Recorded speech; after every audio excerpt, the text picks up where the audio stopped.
Past 3 hours, we've been in this meeting of select Southeast leaders of APC. As a party,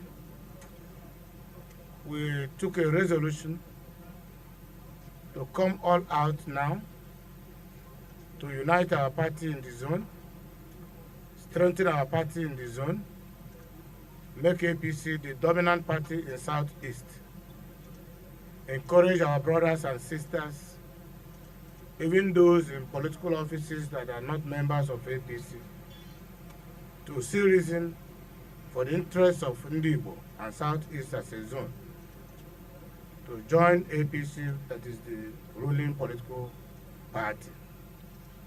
You must have seen how in other geopolitical zones, where even sitting governors are now joining APC. Because really, the exact meaning of power is proximity to the source of authority.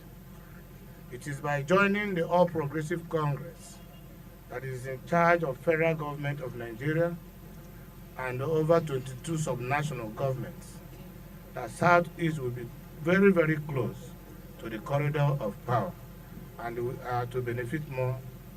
Today, we boast of a serving deputy speaker of the House of Representatives, a governor in Ebonyi State and Imo State, and many other senior officers in this government and the serving ministers. So we have decided to take the bull by the horn, to be part of the national polity, and to demarginalize Southeast at the sharing and the events and the affairs of the national government. And then we resolved to see APC in the Southeast as a family, to tolerate each other's shortcomings and work as a family and as a team. Thank you. It was the former British Prime Minister who once called Nigeria a fantastically corrupt country. So, but what we have seen so far with this current APC government since Buhari's time is that Nigeria is a very fantastically corrupt country governed by criminals. Again, we're governed by criminals. You already seen the moves the APC are making. But again, you can see what the EFCC did with Martin Vizet Otse. I mean, otherwise known as VeryDarkMan.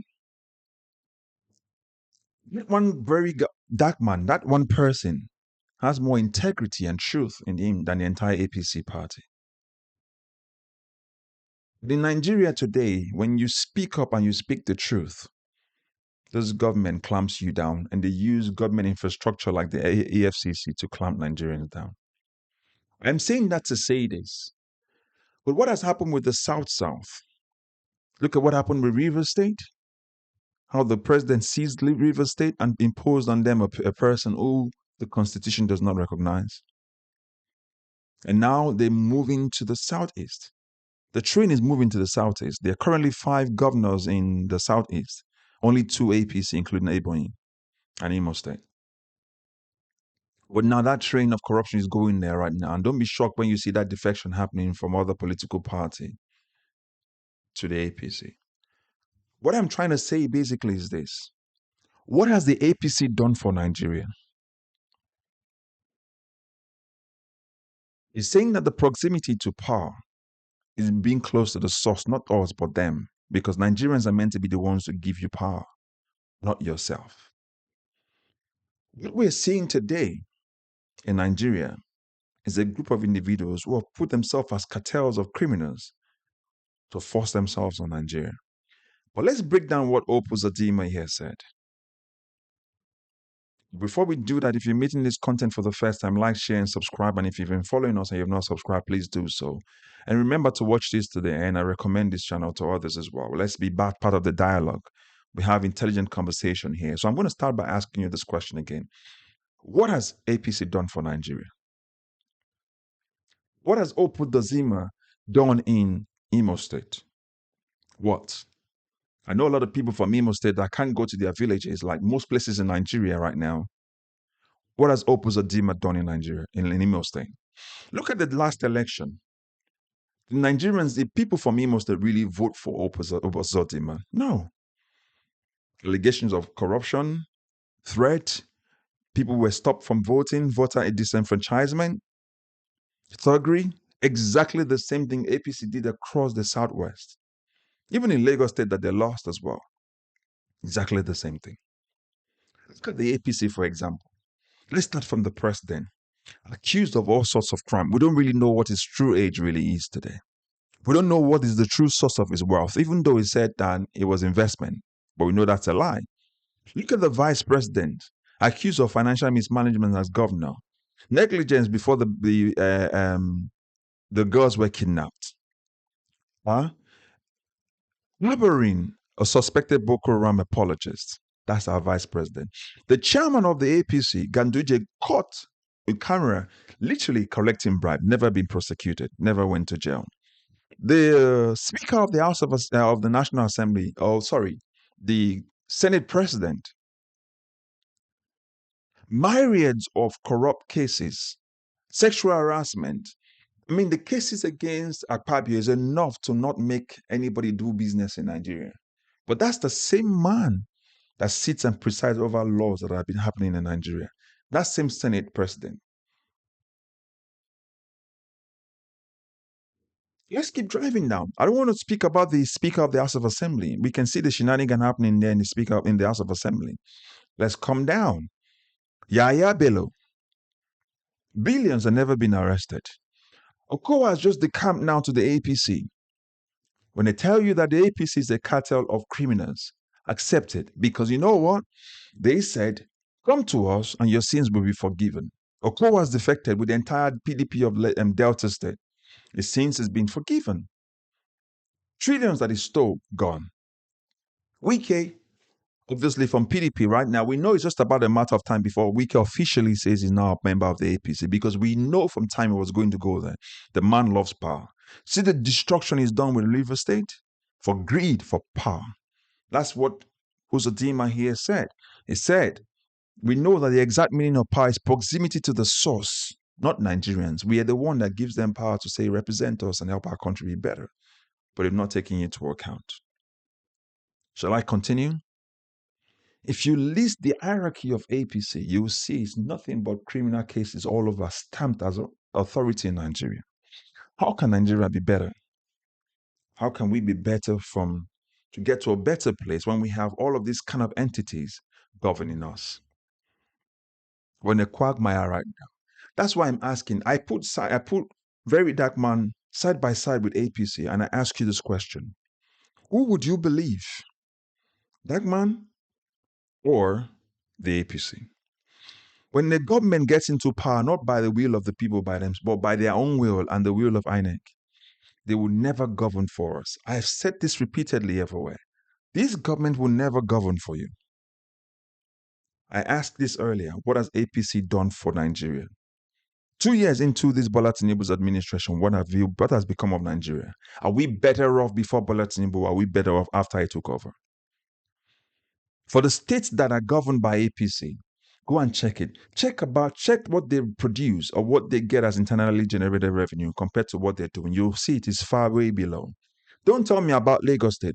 Lagos State, no governor built Lagos State. It's a ready-made state for anybody to come in and thrive. Lagos State cannot boast of one world-class hospital by our government, because if there was one, the president would not be traveling to France to go get healthcare. So when they tell you that he built Lagos, that's a big lie, a big fat lie from the pit of hell. So you cannot believe that. So again, let's pivot back as well. He said the proximity to power is being close to the source. And he's saying, he's using the tribal, case here. We need the people of the Igbo states to come together and be part of the APC so that they can be close to power. He's close to power. What has he done with being close to power? He's been in power since 2020. Zero.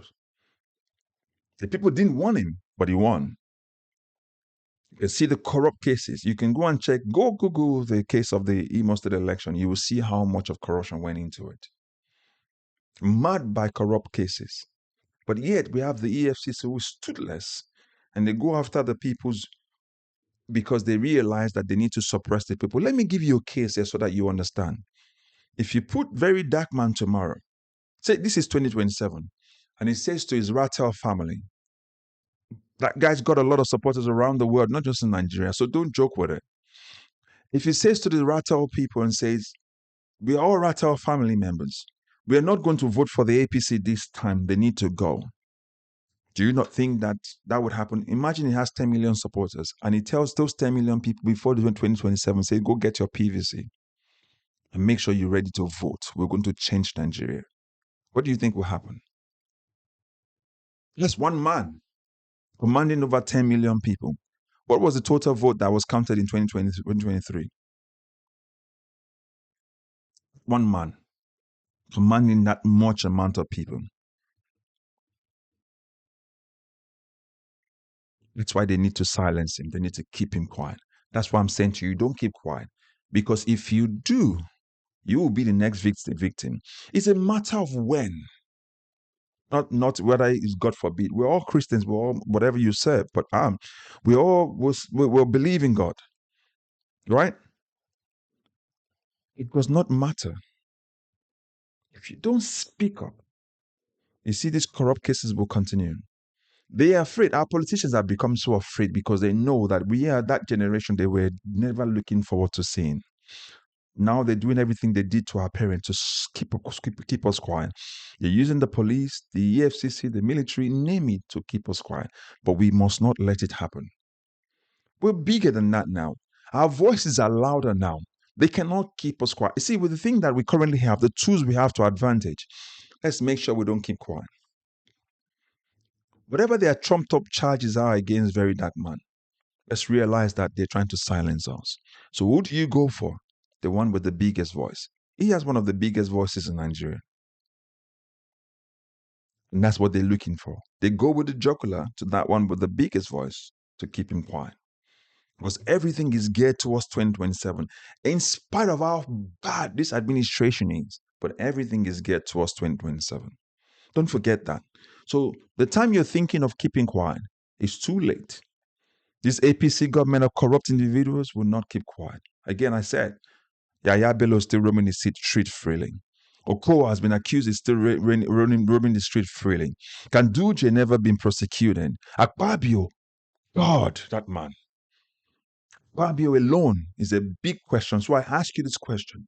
When you look at the APC, what do you see? When you look at this political party called the APC, what do you see? They've turned Nigeria to a very fantastically corrupt country. And they are the managers of Nigeria. Men of questionable characters. That's the people we have as our leaders. How do you think they would make Nigeria move forward? I have said this before. I want to repeat it one more time.